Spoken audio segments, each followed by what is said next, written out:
Hey everybody, and welcome to Let's Pod This. Look, it's Andy and Scott. What's up, guys? How's everybody doing this week?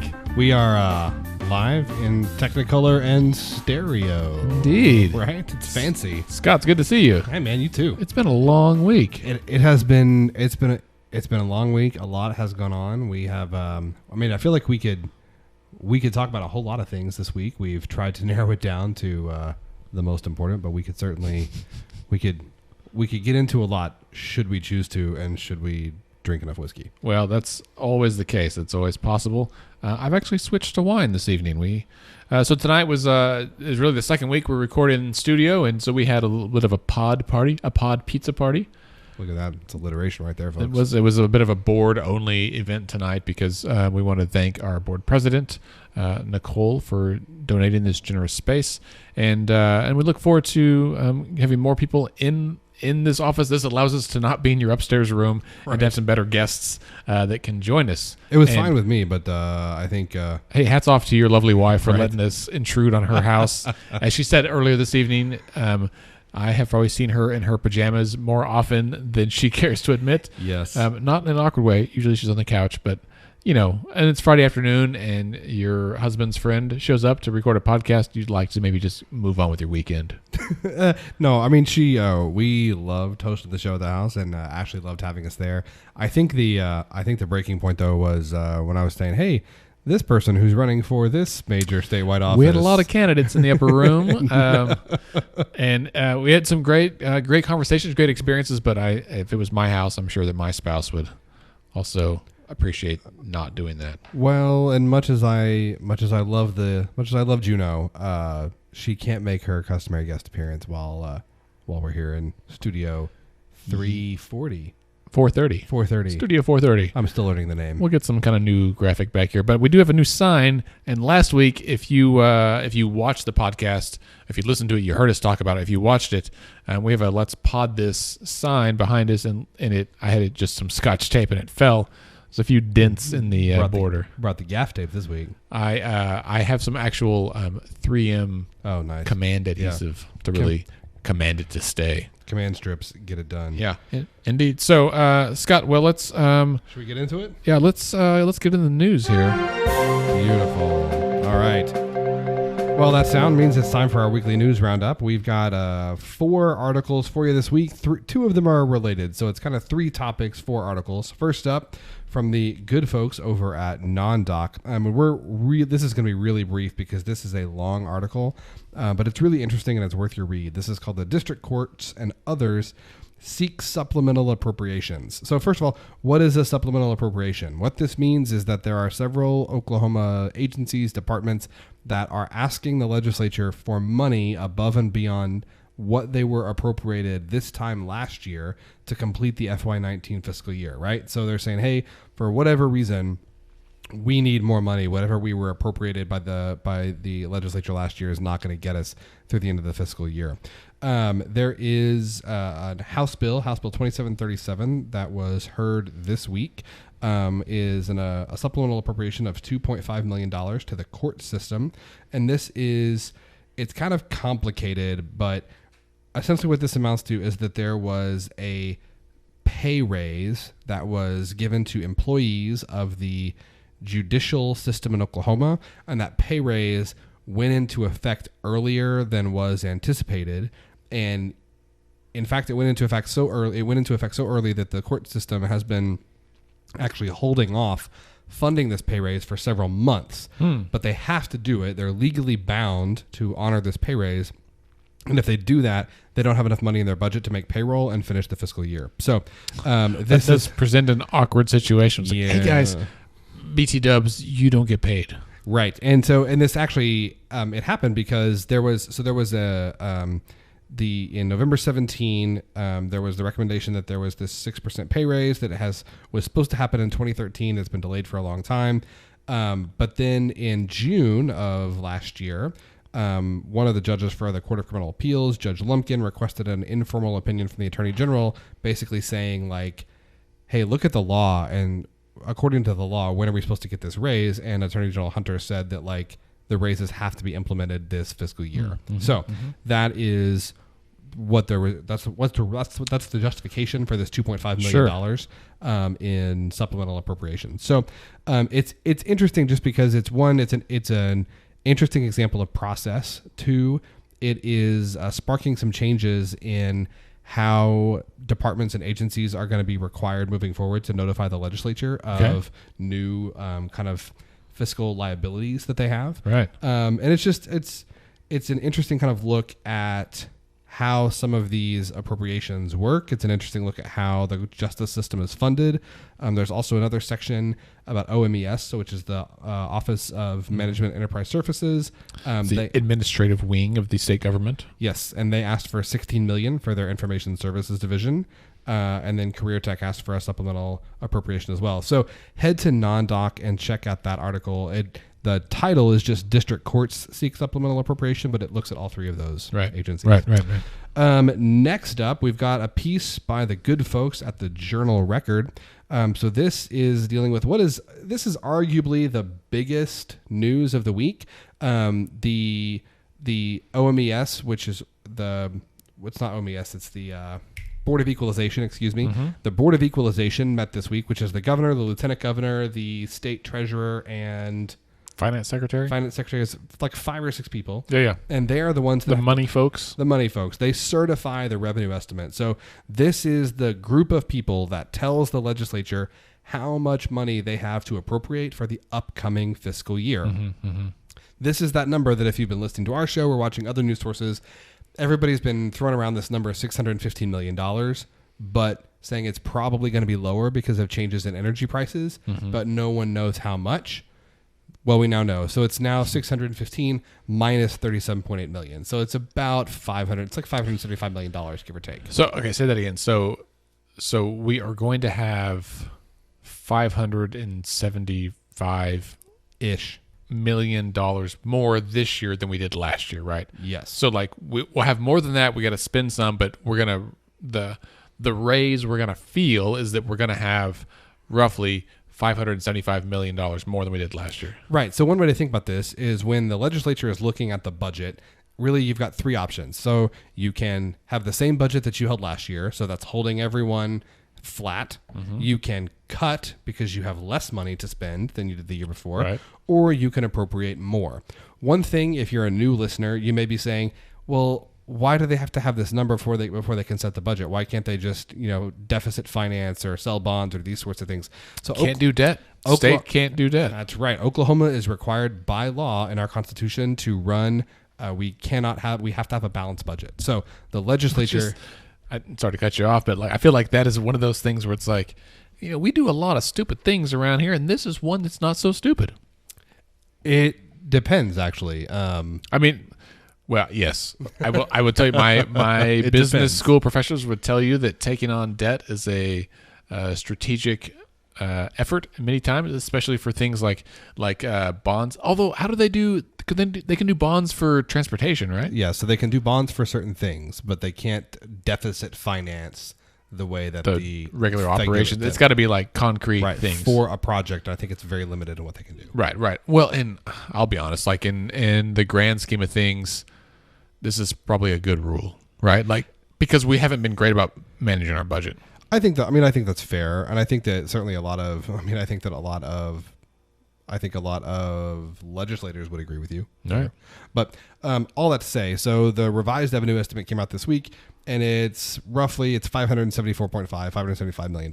So that is more money that the legislature has to spend than they did last year. And you're thinking, okay, well, Scott and Andy, you guys have been saying that all these agencies have been cut. We've been raising teacher pay. Right. This is a good deal, right? Well, so it's actually not as much money as it sounds like. So Governor Stitt gave a press conference this week, and he had this $575 million. He wrote it on the top. So $200 million of that is gone, like right off the bat, because that is outstanding. That's liabilities that the state already has to pay. So that's mostly for graduate medical education, which we've talked about at length. It's also for ad valorem reimbursement is the other big one. So you're saying like we've got $575 million extra, but some of that is already spent. So we don't really have. Correct. Well, that's disappointing. Yes. And so that's $200 million that's gone. And so that's 375. Another 60 million of it. And I was a little confused by this because I've seen 60 million, I've seen 80 million, and I've seen 125 million. Governor Stitt. That's a little bit of variance. It is. So Governor Stitt said that his teacher pay raise, that's $1,200, which looks like it's going to happen because it's already started. It's working. Started passing. Yeah, it's working its way through the legislature. I think it passed the House this week in committee, right? So, it actually passed off the floor of the House, and it was unanimous off the floor of the House. Yeah. So it's going to it'll go to the Senate now. That Governor Stitt said that's going to cost $60 million. I saw an article this week that said it was going to be $80 million, and then we had seen estimates of $125 million. So it's not 100% clear to me how much the teacher pay raise is costing, but the number that the governor threw out was $60 million. So that's 200. Is that not like at least a little concerning that we're like, well, it's somewhere between 60 and 120. Like it's going to cost this or twice this. Yeah, right. I mean, it's not ideal. But so that's 260 million that's already spent. So liabilities that have already been incurred, and then the teacher pay raise, assuming that that's $60 million. So then there is Governor Stitt. One of the things that he campaigned on, in addition to a teacher pay raise, is putting more money in the state savings account. He feels really strongly that he wants to start buttressing the rainy day fund so that in the event we have buttressing. What does that mean? Bucking up, shoring up, if you will, to okay. reinforce.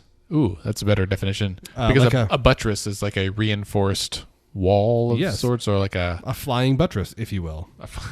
I will. Thank you. Yes. Noted Gothic architecture feature, flying buttress. Indeed. Go ahead. Please continue. So he wants to put some additional monies in savings. Now, he campaigned on $250 million. He has revised that down. He now wants to put $200 million in savings in the rainy day fund. So that's $200 million, $60 million, $200 million. So now we've just spent $460 of our $575 million. So goodness. Indeed. Yeah. So we really don't have that much left to play with. It's about, again, depending on your estimate, it's going to be now I say this using those numbers, there's, $100-ish million that they have to appropriate. So that would be like the 2.5. Okay. That's right. That's not nothing. It's not peanuts. No, yeah. I mean, if I had $100 million in my bank account, I would be a very happy man. I would buy a yacht. Yes, among other things. Yes, but I would buy a yacht. Yeah, I would say Yahtzee. Yes, I would buy I know exactly what I'd buy too. I have a feeling you have it already bookmarked. I do. I have a weird boating obsession for boats that I can't afford. Considering we have tiny man-made lakes in our state, never be able to afford, but that's fine. But one thing that's not clear is whether the legislature is actually going to do that, right? The governor doesn't get to decide if money goes into the savings account. The legislature does. This is checks and balances, which is a good thing. However, I feel like often in Oklahoma government, our checks and balances is less about checking and balancing and more about screwing the other guy. Agreed. Can I say that on camera? Agreed. So the question is going to be, if the legislature does what the governor asks and they spend the $200 million that we've already spent, they spend the money on the teacher pay raise, and they put $200 million in savings, that leaves about $100 million-ish that they can appropriate across other agencies. If they don't put the $200 million in savings, that's $300 million that they can appropriate across other agencies. Now, there's a fairly significant difference between $100 million and $300 million. Mm-hmm. Both lots of money, but $300 million is quite a bit more. And just for point of reference, Andrew, if you were going to guess how many, if you look at the largest state agencies and you look at their budget requests for FY 2020 compared to FY 2019, how much more money do you think state agencies are asking for? I'm going to say somewhere around $400 million. You're off by a little bit. It's and by little you mean a lot. $3 billion. Oh well, I forgot that zero. And if you don't carry the one, it does add up in a significant way. Right. Yeah. So funding requests for FY 2020 are $3 billion more than FY 2019. That's the Department of Corrections has an increase request of $1 billion. Education's asking for $400 million themselves. Higher ed is asking for $100 million. So like we have best case scenario 10% of what we're being at, what agencies are asking for. And on the one hand, I think we have a legislature that really wants to get off on the right foot and work with the governor. On the other hand, we have a lot of legislatures that were elected on both sides of the aisle, frankly.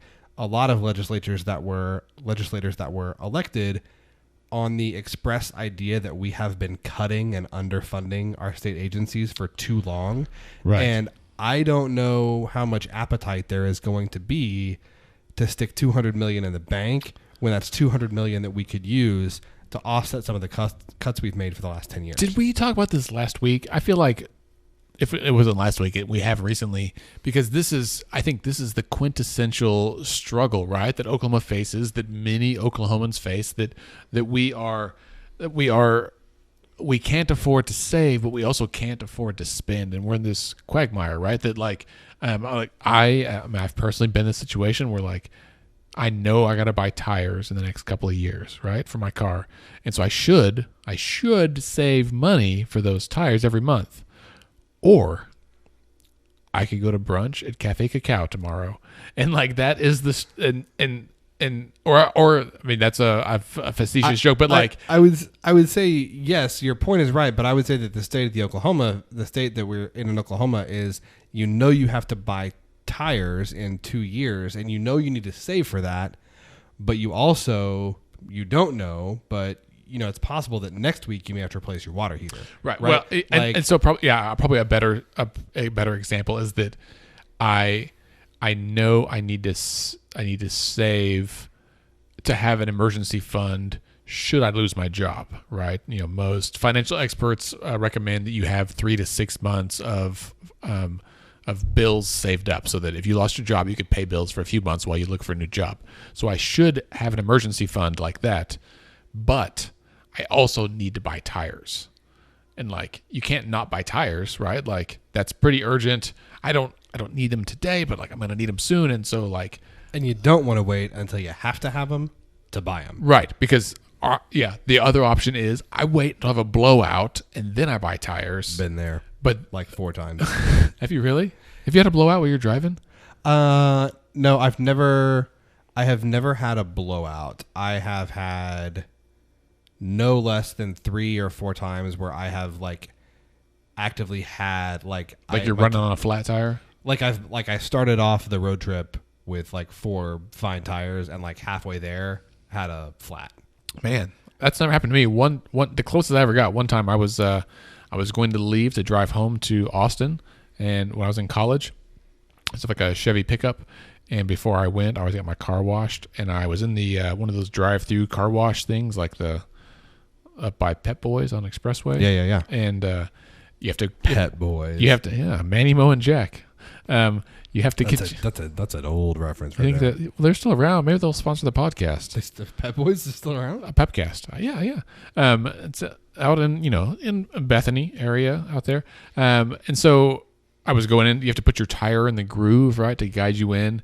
And my tire was not new. As I came in, the guy didn't direct me, and I caught the thing, and the guy just like straight up like I've got a sound effect for this. That's about what it felt like. That was epic. That's about what it felt like. And so so that was, oh dang it, just messed up my soundboard here. Well, hot dang undo worked. I deleted my default soundboard. Now it's back. That was almost a very bad deal, but now we've still got full on accident. That's what it could have been. But it's not. But what happened is I got a flat right as you entered the car wash, and there's 4 or 5 cars behind me, and they couldn't get in, and I couldn't. I was like, what do you want me to do? Because I was too far in where I couldn't back up, right?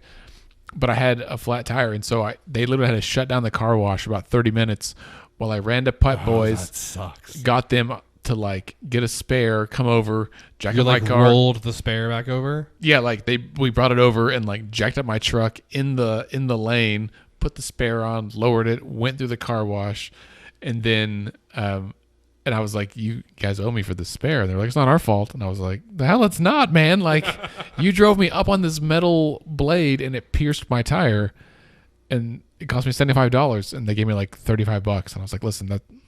I was so mad, but I was a poor college student. I didn't have money for that kind of thing. Right, I'm $35 to just throw away.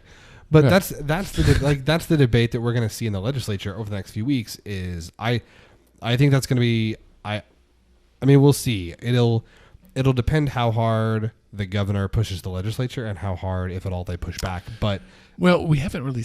That's so sorry. I'm gonna keep interrupting. With this is a non-tire related story, but I feel like this. I thought about this a lot this week that we are just now getting into the point in the legislative session where we're getting to see some of those dynamics, right? Like, up until now, it's all been pretty cool. Like, everyone's like, yeah, guns. Let's all pass this. And, like, let's not pass those other things. And it's been pretty cordial.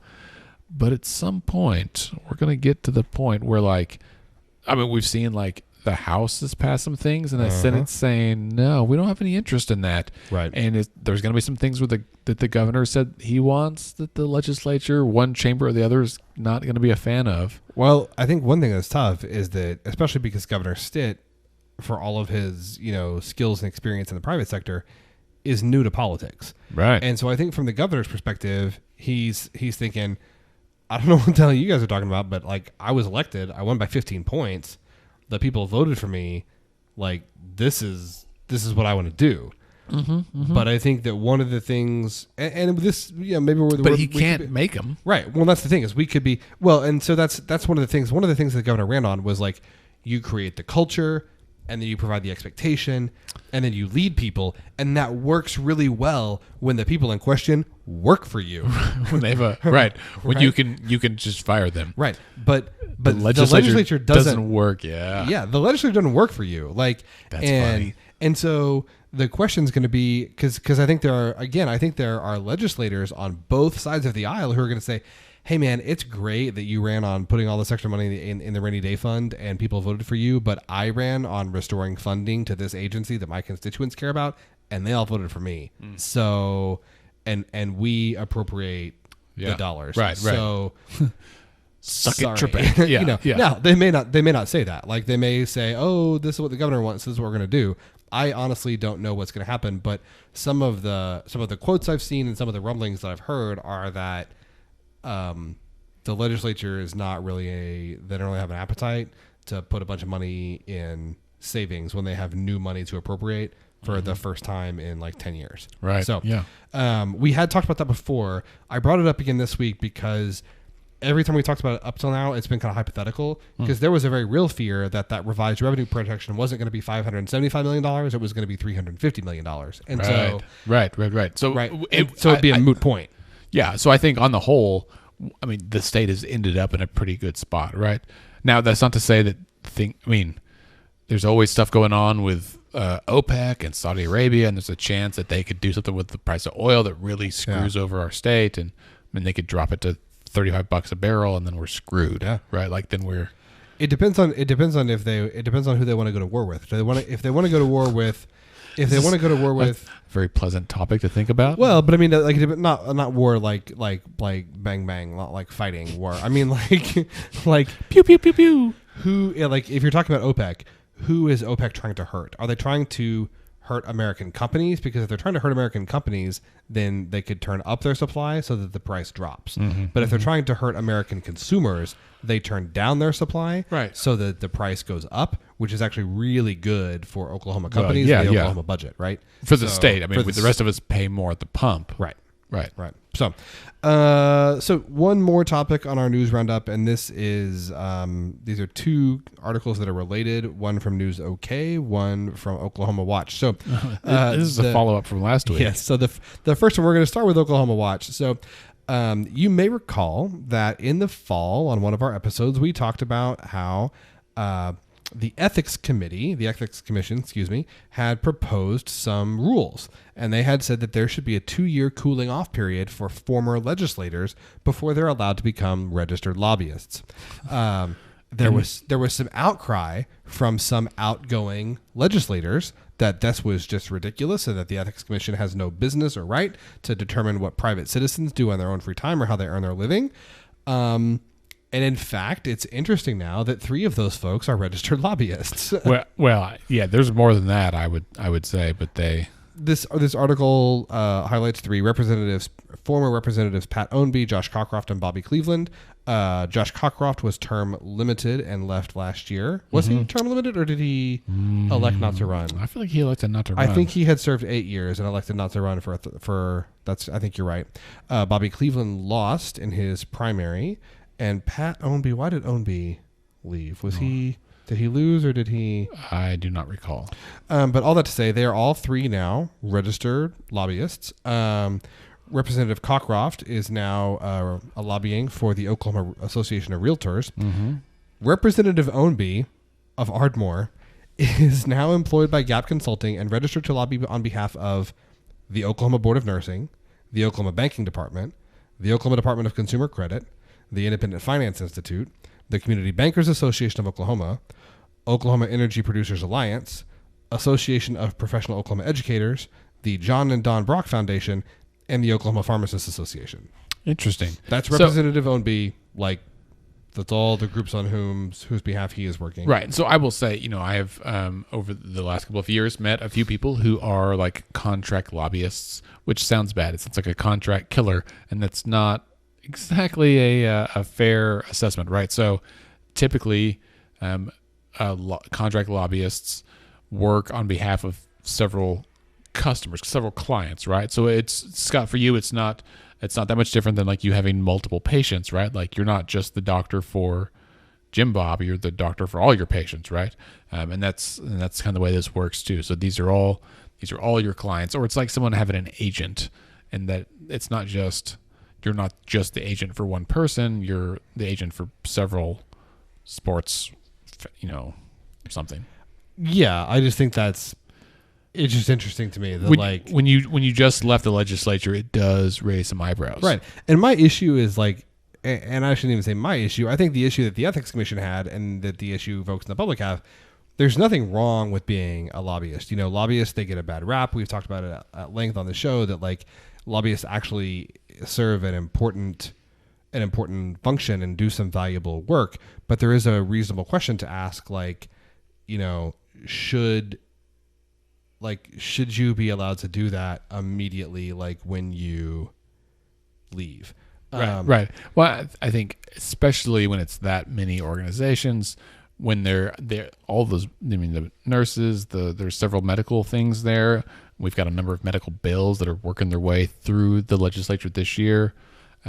Although those organizations might have positions on bills, vaccines and abortion and other stuff too. And, but I think it's tough. It looks bad. I'm not sure that it is bad. Do we have several teachers that ran for office this year, right? Right. Yeah. Do you know how long they have to wait before they can be teachers again? Is it 2 years? Yeah. Right. So if you're a public school teacher and you decide I'm going to go run for office and try to help the state's education system, and you serve your 12 years and you need a job when you finish and you don't want to be a lobbyist, you would like to go back and work in the classroom, you have to wait for 2 years. Is that because they don't want them to come into office, pass a pay raise for teachers, and then go back to be a teacher? It is because that you, as an elected official, cannot enter into a contract with the state for 2 years after you leave office. Oh, so you couldn't be like the state can't really have lobbyists anymore either. That's a funny rule, and I think that's a rule that makes sense, with the exception of teachers. It applies to lots of situations, but not educators. Also, it's weird that educators are hired on contracts.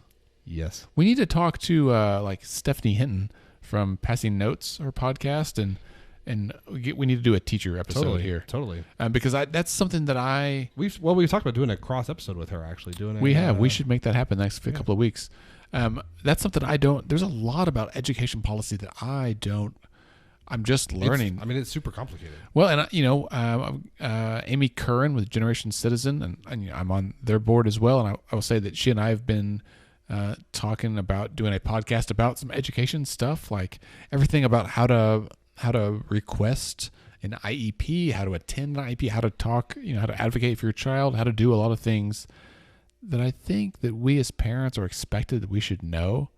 And I'd like to believe that I'm someone who can figure this stuff out better than others, but this is stuff that I don't know, that I have children that are in school, and if they had these needs, I would be floundering through the system just like everybody else. Totally. And I can't imagine what it's like for folks who don't have the resources that you and I might have. So, okay. And then our last article, our last piece this week is from News OK. As it turns out, the state of Oklahoma has one less registered lobbyist this week than we did a couple of weeks ago. Oklahoma County Commissioner Kevin Calvi has filed paperwork with the Oklahoma Ethics Commission to terminate his lobbying registration. So, there was. I don't know. I don't know why that was perfect. A foghorn. No, it was perfect, but it was great. Do you have like a ship horn, like boom? Oh, that'd be good. That's all I have. I've got a gong. Konnichiwa. This is probably. That's better for Kevin Calvi. There you go. So Kevin Calvi is no longer a registered lobbyist for Oklahomans for life. Scott, this reminds me. I don't. I think Non-Doc had this story this week about his brother. Yes, yeah. And it's a crazy story. I'm going to mention this, and I will admit to the listeners at home and viewers at home that I understand this is. I don't like involve people's families, but this was so bizarre and timely with everything else going on in our country that Trace from Non-Doc sent it to me.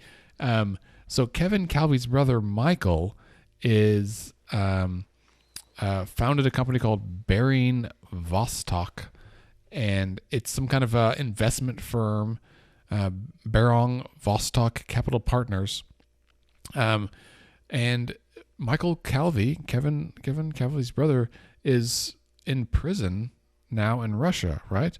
And he's been a prominent U.S. investor in Russia for more than 20 years, but was detained a couple of weeks ago. It was in the Washington Post.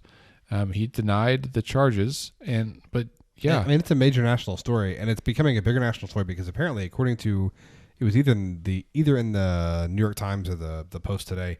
He is reportedly not being allowed access to American embassy officials, and legal counsel in the way that he's supposed to be, and that's a big deal because it violates some treaties that we have with Russia. So it's a big deal. And so we heard, again, we don't get into national politics very often, but we heard today from multiple news sources that the Mueller investigation may be coming to a close in the next week or so. Did you listen to the new 538? I haven't listened to the one from today. I almost texted you like the first 5 minutes. I was like, oh, this is good. There are something like 18.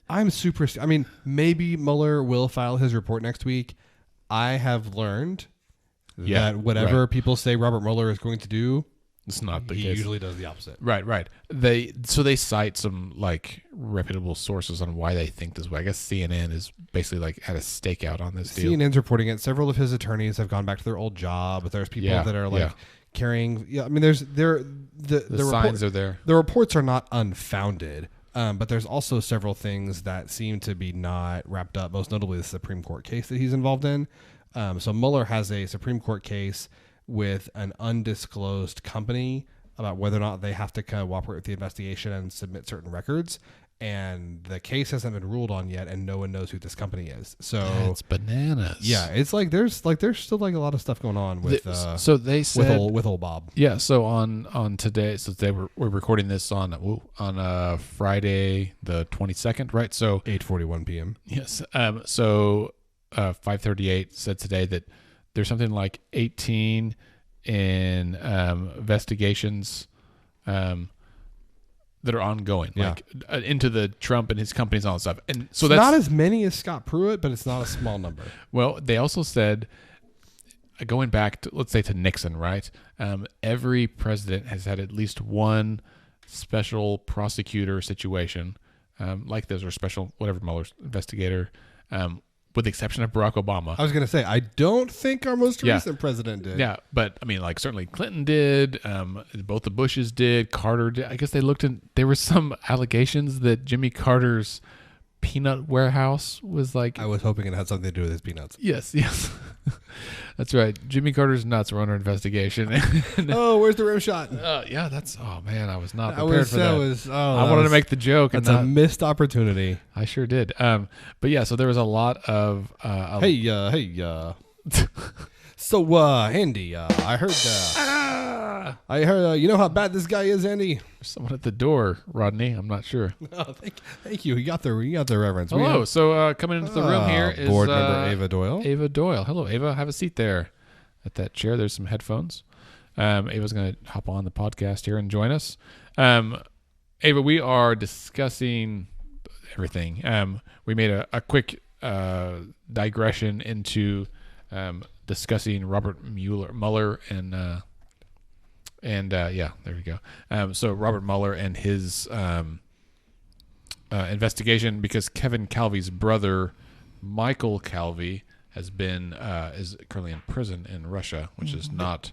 There's a lot. I don't want to be in prison anywhere, but definitely not overseas. You were making some point about it, and then I cut you off, and we started into Rodney Dangerfield. Yeah, it wasn't that good of a point, I'm sure. So, all that to say, Kevin Calvi's brother is imprisoned in Russia, which is a big deal. And I want to be clear. We're bringing this up because we were talking about. This is a really effing bizarre story. It's bizarre. It's interesting. We were talking about Commissioner Calvi and his, like that he had terminated his lobbying registration.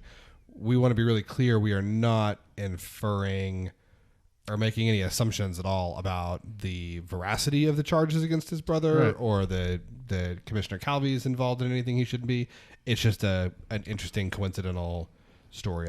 That's why I think anything to do with Russia right now is suspicious. Ava, what do you think? Yeah. Oh man, I did read that article or read about the article and was kind of amazed. I was like, wow. I don't really know how do you feel about it? Because we've already heard about with so far as Kevin Calvi's situation with being the lobbyist and the commissioner, and so you see that, and then you see this next article, and it's like, oh, okay, right. Wow, I don't know. So yeah, that was kind of a shocker. It could be nothing, but it just seems awkward. And everything is so sensitive about Russia. Right. Yeah, you just have to be really careful at this point. I will say, as a child of the 80s, when it was pretty clear that Russia was our enemy, is odd. I feel like the last 2 years have given us lots of fodder for like subsequent James Bond movies. Yes. Like there's just, if they just replayed actual real life stories, it would be good plots. Cause do you remember like when there was a guy that was like assassinated in the airport? They just like chloroformed him and killed him or whatever. Like, oh yeah, that actually that wasn't just like a. Oh yeah, that stuff's bananas. So aside, what's your favorite James Bond movie? Me? Yes, you. Goldfinger. Interesting. So, well, I will say James Bond. That's my favorite.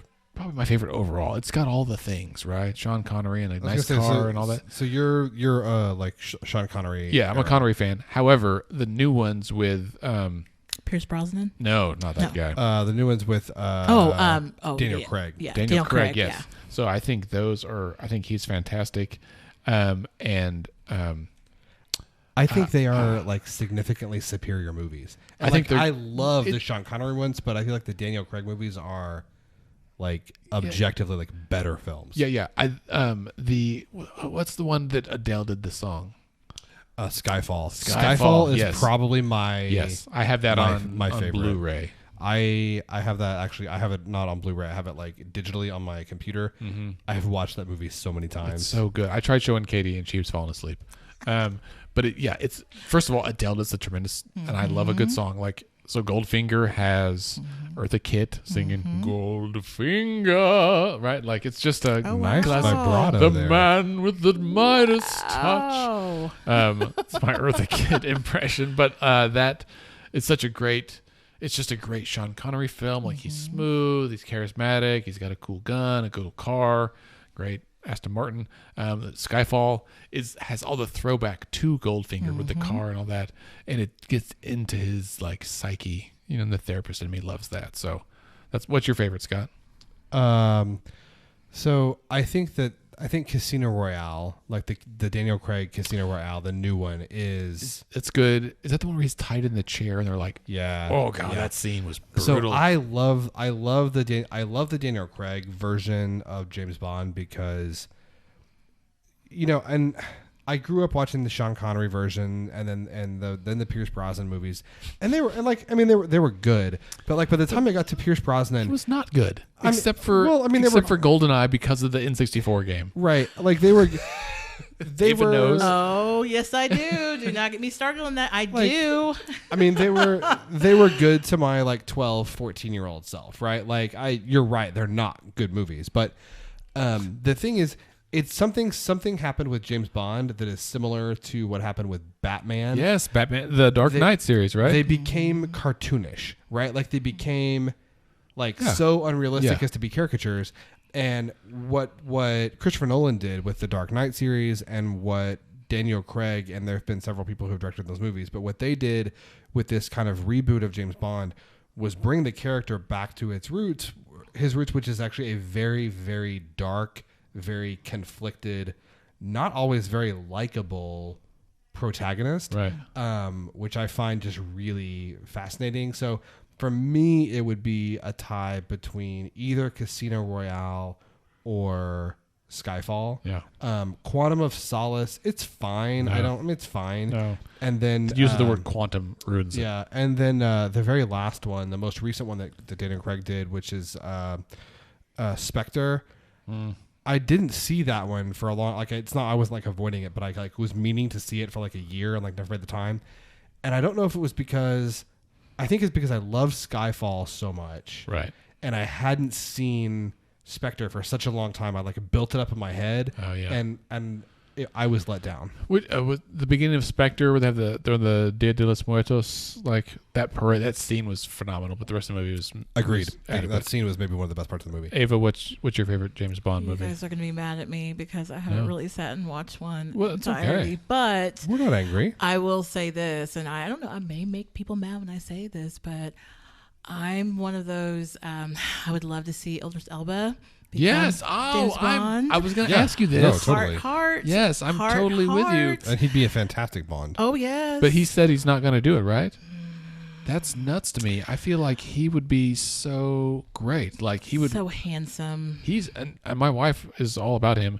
Did you know? You probably did, but he's like a house music DJ. Mm-hmm, mm-hmm. I didn't know that, but it doesn't shock me at all. Yeah, I didn't. That's the same thing. Yeah. I was riding my my road bike one day down on the river, and had my little mount for my phone, and I was listening to some house station on Spotify, and I looked down and it said Idris Elba, and I was like, who named their DJ band, if that's a thing, Idris Elba?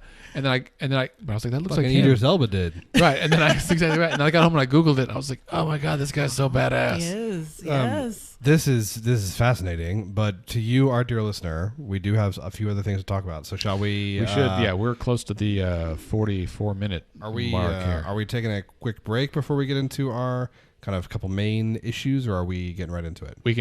Let's do a quick break.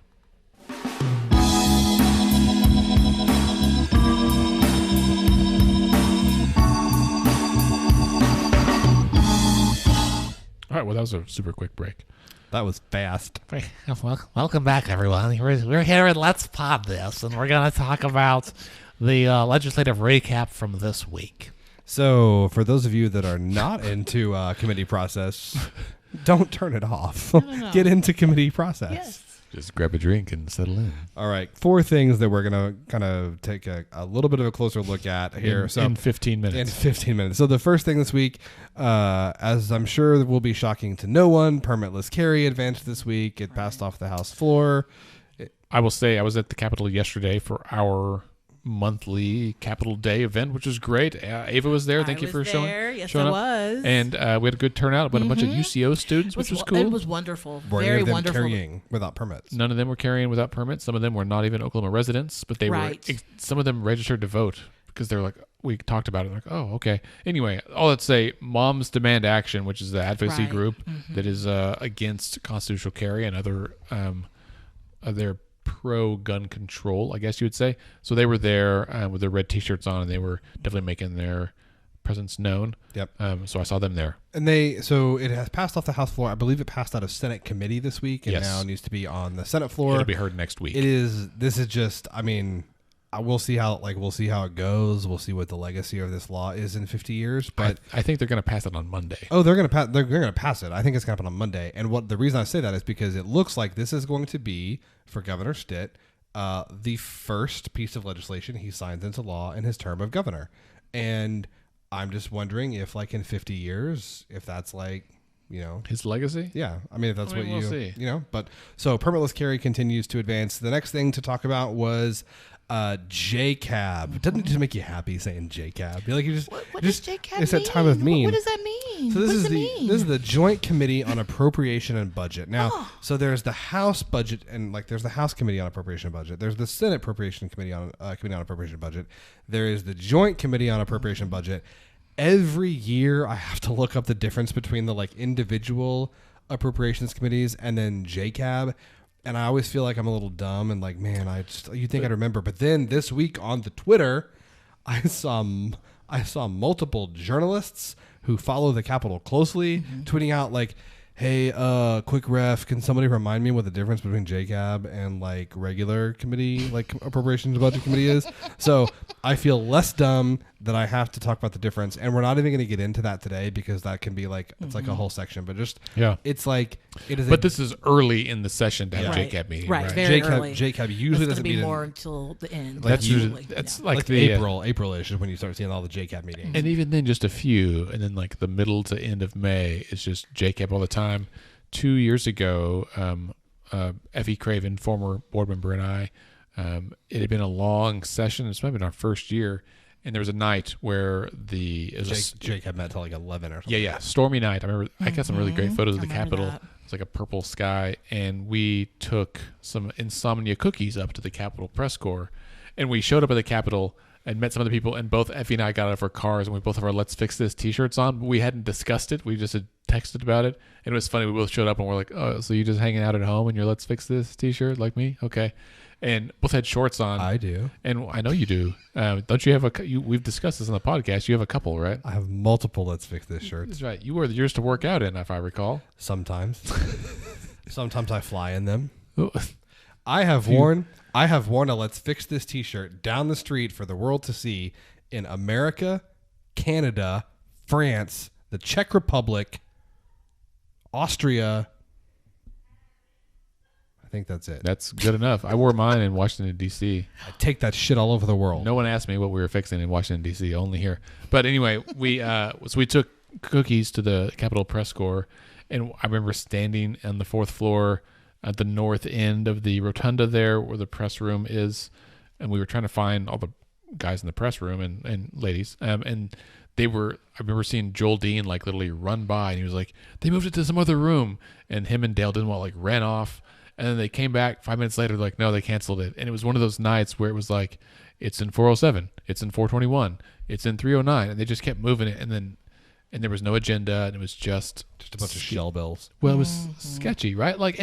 So I will say this, and I know a lot of, if any, well, I don't know, if any legislators are listening or watching, that I know why this happens. I don't feel okay about it. And I'm not the only one. If you're going to be true, you're going to be noble, you're going to do the right thing. The right thing to do is to, in my opinion, and I get we have different definitions of what's right, but it's to be transparent, to be open about the process.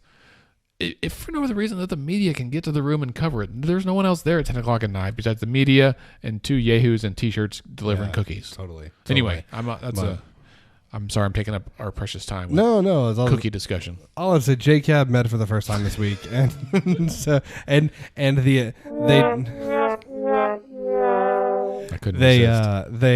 they met. The agenda was posted, I think, a little bit in advance, but it was mostly shell bills. There was some rumblings about what they were going to do. Those turned out to be mostly accurate. Probably the biggest thing they did was they did pass a bill that they are clawing back the $30 million that was appropriated to the health department in the fall. it was you remember the 30 million that like was missing, but then like it wasn't missing, and so now they just have like $30 million extra dollars. Well, the legislature said, so about that 30 million we gave you, yeah, we're gonna need that back. And in case you're really curious, the health department does not write the legislature a check for 30 million. The legislature simply decreases their FY 2020 appropriations by $30 million, and that's how they get that back, and they're considered to be held flat. So that was the major thing that they did. There were a couple of other things that we may or may not get into in subsequent weeks, but the biggest thing was the 30 million. So they appropriated $5 million to the governor's Quick Action Closing Fund, which is the Quick Action Closing Fund is a fund that the governor can use at his or her discretion in order to like expedite deals that bring business to Oklahoma that require funding. Yes, I know what you're saying. You're right. It's the governor's petty cash. Yes, that he or she can use for. And there was some discussion about whether or not there needed to be another $5 million put in that fund, but it was. So that passed out of JCAB. The next thing, and this is where I have done most of the talking for this episode, which is a shame for our listeners. But Andy, I'm going to let you take the lead here because a big piece of legislation passed the House this week that you've been working on for a long time. Well, and I have not really been working on it directly, but yes, House Bill 1018, I believe, was the bill this year. So this is a bill that would update the HIV health education mandate that is codified in Oklahoma law. The current law, as it is written, was written in 1987, which happens to be the first year that HIV medication was released. It was the very first year. And how old were you at that time? I was 6. I believe. So yes, I was turning 8. So that goes to show you that it's been quite some time. So it's been a long time. Many things have changed in that time of use. Scott Melson in front of the camera here. He's trying to refill our beverages. You forgot that we have a camera in this room. If you are listening at home on your podcast, definitely go online, look at our website, letsfixthisok.org. Look at the blog post that corresponds with this. It's a quick way to find the video. You can also find this on mostlyharmless.media, I believe. And we'll try to post it to some other things. Yeah. And so this bill, House Bill 1018, updates the standard. It's a substantial update to the language, but it's not really the content. It just updates the wording. So as an example, most of the federal government and most other HIV and AIDS service organizations have shifted away from the word AIDS to the word HIV because it better reflects where the epidemic is right now. So most folks living with the disease today have HIV, have the viral infection. They have not progressed to what is clinically defined as AIDS. So this is a big thing. I would even say, too, that's important because that is not just a term. Like, there are two different things. Well, it's a disease status. Like, you can, and most people do who have HIV now don't have AIDS. Right. AIDS distinguishes someone as, like, at some point, because once you fall into the AIDS category, you're always in the AIDS category. And basically it says at some point this person was really sick, like really, really near death sick. And so it's a big change. So for the Oklahoma AIDS Care Fund, who is an organization that had requested this bill the last several years, it's passed the Senate a couple of times. Last year it died in a House committee the week of the teacher walkout because a lot of things died that week. It was just hard to get bills through. So we are excited. We're very appreciative of Representative Marcus McIntyre for being the House author of this bill. We are excited for it to pass the Senate because this will help guarantee that Oklahoma students get the education that they need, likely the education that most of us received when we were growing up, but in some ways, like not ever. Well, kids today just don't. They just don't get it. Real quick, I just have a quick question. How many states do you know of that is doing similar to that? And the reason why I'm asking that is because I recently saw that it's going to be introduced in the Georgia State House of Representatives. Mm-hmm. There's a lady who is going to be doing that. And I thought this is awesome that Georgia, and I would assume especially in Atlanta, it's very, very, very well known that the HIV rate is very high. So they are really pushing to make sure that the state of Georgia is up to par. So I'm just wondering, do you know of any other states that are on the same level as us and Georgia? Right. I mean, that's a great question. I wish I knew, Ava. I'm not sure. There's, in the State of the Union address, President Trump addressed the HIV epidemic in America, and I heard a rumor today that there may be a redirection of some funds from international AIDS relief back home to domestic AIDS relief, which would honestly be a huge deal, because they could appropriate more money instead of doing other things with it, but because I think just together we got to work together to end this epidemic, and so President Trump has pledged to end the transmission of HIV by 2030 in the United States, which is a big, hairy, lofty goal, and I like it.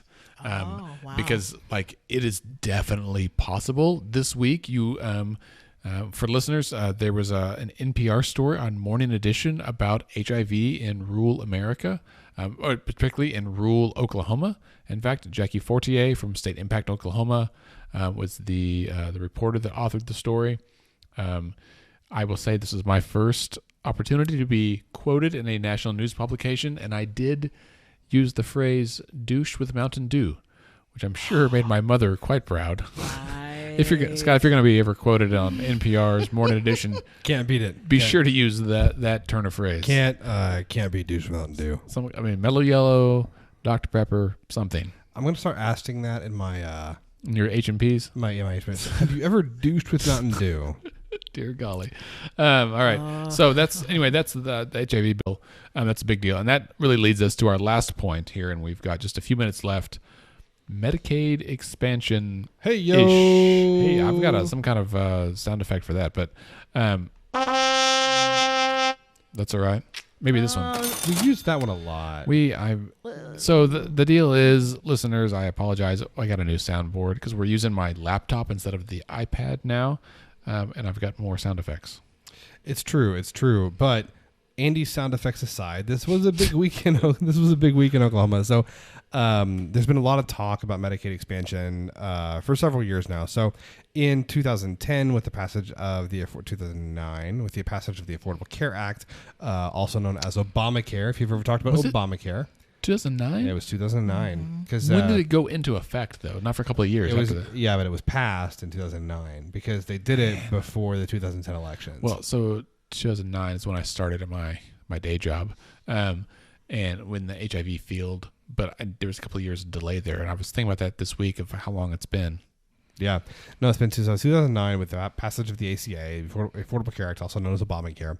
And one of the things that Obamacare did was give states... It initially technically gave states the option, but really it kind of forced them to expand Medicaid. Several states declined to do that. There was a lawsuit that went to the Supreme Court, and the Supreme Court ruled that states don't have to accept the increased funds and expand Medicaid if they don't want to. Mm-hmm. Oklahoma, like many other states, for reasons that vary significantly on who you ask, decided not to expand Medicaid. Well, it's become clear over the last several years that there are hundreds and hundreds, almost $1 billion of taxpayer funds that are paid by citizens of the state of Oklahoma to the federal government every year that are being used by the feds for other purposes that we could say, hey, we want those to come back to Oklahoma and use those to expand Medicaid. Governor Stitt actually ran expressly on a platform of not expanding Medicaid, which is really interesting, because one of the things that we have heard the most about from legislators on both sides of the aisle since they gavelled in earlier this month was that there actually may be an appetite for Medicaid expansion in Oklahoma. There's a couple of reasons for this. I think if you put a truth serum in most legislators, especially legislators on the Republican side of the aisle, because they tend to be the party that's more opposed to this. Why are we looking at Medicaid expansion? Because they want to avoid a repeat of what happened with medical marijuana. So for medical marijuana was being talked about and tossed around in Oklahoma for 4 to 5 years. The legislature declined to act. So an outside group said, hey, We're just going to do a ballot initiative and see if we can do it that way. So they wrote a medical marijuana law that arguably is the most liberal in the country, and it passed overwhelmingly. Isn't it bizarre that so people will say that Oklahoma's way behind the times and progress doesn't happen, and I'm like, yeah, but in the past 12 months, we raised taxes for the first time in 30 years. We got medical marijuana. We've got expanded liquor laws. Like a whole bunch happened really quickly. Yeah. And so maybe nothing will happen for a little while to like scale it back, but there were some big steps made. Totally. But I think that the legislature, there are some folks that because there are several outside groups that are preparing to run ballot initiatives for Medicaid expansion in 2020. And I think the legislature is a little wary of, if we don't go ahead and do this, right. Them folks might do it on their own, and then we might be stuck with something we really don't like. That we didn't have any control over. Yeah, absolutely. And then we got to live with it. So the first bill that you could term kind of Medicaid expansion passed out of a Senate committee, the Senate Retirement and Insurance Committee, unanimously this week. The bill is authored by friend of the pod and guest Senator Greg McCourtney. This is SB 605. Now, there's a little bit of is this Medicaid expansion? If no. you talk, the answer is no. If you talk to the policy experts and the wonky folks, and I would agree with them. Hello. This is not Medicaid expansion in the purest sense, meaning this bill does not increase or change who is eligible to enroll in Sooner Care. What this does, though, is it asks the federal government for a waiver where we can add a premium assistance plan called the Oklahoma Plan to the Insure Oklahoma. So it's kind of like what Arkansas did. Yeah, so it's Insure Oklahoma is like our exchange kind of place, where you can go. You can get Sooner Care there. You can get... Nope. You're way off. Oh, so sorry. Insure Oklahoma is Medicaid for working adults. Yes, that's what I meant to say. It's the same Medicaid plan, same coverage, but you have to work. There's a cost. You pay a premium. It's a cheap premium, but it's basically you pay for Medicaid coverage. Yes, that's what I meant. Yep. I was not correct in how I described it. You were describing the health insurance marketplace. Yes. For which we participate in the federal marketplace. Yes. We did not institute a state-based exchange. No. Look at him just fact checking me on the fly. It's like I do this for a living. Fact checking me on the fly. So this would create a plan within within Insure Oklahoma called the Oklahoma Plan, and it's a premium assistance plan. So 805 would essentially allow people to purchase a commercial plan through Insure Oklahoma, getting premium assistance from Oklahoma and from the federal government, right? Where 90% of the funds come from the feds and 10% of the funds come from Oklahoma, and we have to get a waiver from the feds saying we can use that 90% for this instead of a straight expansion of Medicaid. Right. Senator McCourtney says they've gotten every indication from the Trump administration that this waiver would be approved. Yeah, I'm sure they will. Yeah, I think so too. And so this is a step closer to increased access to healthcare for Oklahomans, but it's not Medicaid expansion in the purest, in the classical sense. That's right. It's not as it was defined under the ACA. Right. Is it a good thing for Oklahoma? Yes. Is it the best thing? Yeah, maybe not the best, but still better, as my grandpa would say, better than a sharp poke in the eye. Amen to that. All right. So in closing, as we kind of wrap up here, a couple of announcements. Thank you to everyone from UCO and otherwise who came to our Capitol Day event yesterday. Ava, thank you for coming. It's wonderful. Great Thanks turnout. For That's our exciting. Our first one. Our next one will be on March 21st. There at the state capitol. We'll be in room 252, which is on the as you come in. Second floor on the west side. Yeah. The house side of the building. Right. I'm going to move. So there were some chairs, like big racks of chairs kind of blocking the room number. Next month, I'm gonna move those. Right, and one thing just to let everyone know. I mean, obviously, first off, be aware that the entrance to it has changed. I used to work at the state House of Representatives, and so when walking in as normal, going in the direction, and then to the same door as always been. And then a friend of mine who works for the Choctaw tribe, I saw her and she was going the other direction, and I was looking at her crazy, and I was like, oh wait, so it's on the total other side. So one thing that I definitely would recommend is that if you don't know where you're going, to just ask around. There's people look for signs. Look for signs, and because it is very, very different, and especially for someone like me who's been going there for. I just realized 10 years. I didn't even realize it until I was driving to the Capitol today. I've been there for 10 years. That it can be a little confusing. So, so just keep that in mind, because everything is very different, but it's going to look so gorgeous when it's all done. It's going to be really great. Yeah. So, yeah. So March 21st, but the next one, details are on our Facebook page, which is facebook.com/Let's Fix This Okay, or our website, letsfixthisok.org. I've not yet figured out or confirmed which legislators will be speaking to us, so stay tuned for that, but that'll be exciting. And I think that's really the next big event we have. We will have an announcement, though, in the next week or so for an event. If you are in Oklahoma City, this will be a local municipal event, I believe on March 26th, which is a Tuesday. So go ahead and mark it on your calendar, March 26th. And just go ahead and block that date. It'll be at the Tower Theater, and it should be a really cool event, especially for podcast listeners. It may be a crossover event between the Let's Pod This crew and another podcast here in town. We'll see what happens. It's going to be pretty awesome.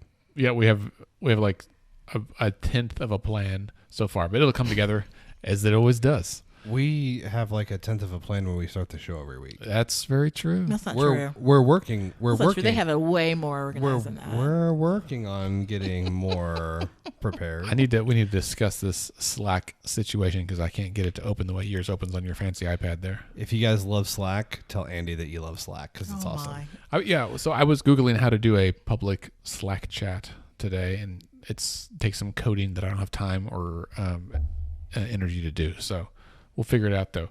All right. Well, with that, brings us to the end of this episode. Ava Doyle, thank you for being on the show with us. Scott, thank you. I hope I'll be able to come back sometime. I keep forgetting that we have a camera. That's okay. It's only the second time with the camera. And so I do like my head bobbing to the music and my like. That's okay. My like weird gesticulating. You don't want to sit there like a bump on a log. This isn't. I was just gonna cable say news. If we could just get Idris Elba to just remix it for us, that would be awesome. Dude. Yeah, thanks to Sugar Free All Stars for our theme music. Idris Elba, if you're listening, you're welcome. you're welcome on the show anytime. Please. Yeah. Hey, somebody forward this to Josh Molina and Richie Shirway. Oh yeah, yes. I'm gonna cut the music real quick. If you would like to see Josh Molina and Rishi Herway from the West Wing Weekly podcast come to Oklahoma City, here's what you need to do, listeners. Tweet at them as much as you can. Tell them Oklahoma City loves you. We want you to come here. Host a West Wing Weekly live podcast. We will find a venue. The Tower Theater's already volunteered. Scott and I have already discussed how to get them here, pay for airfare and stuff. We'll make it happen. And we'd love to have you. So go ahead and, if you're a big West Wing Weekly fan, go ahead and send those tweets. Okay, let me wrap this up before the music ends. Don't forget to subscribe and rate Let's Pod This on Apple Podcasts and everything else. You can connect with us on Twitter and Facebook. Scott is at SC Melson. I'm at Andy OKC. Ava is at Ava D1. Ava D1. Our website is letsfixthisok.org. Sign up for the newsletter, read the blog, find resources, watch these videos, and have a great week.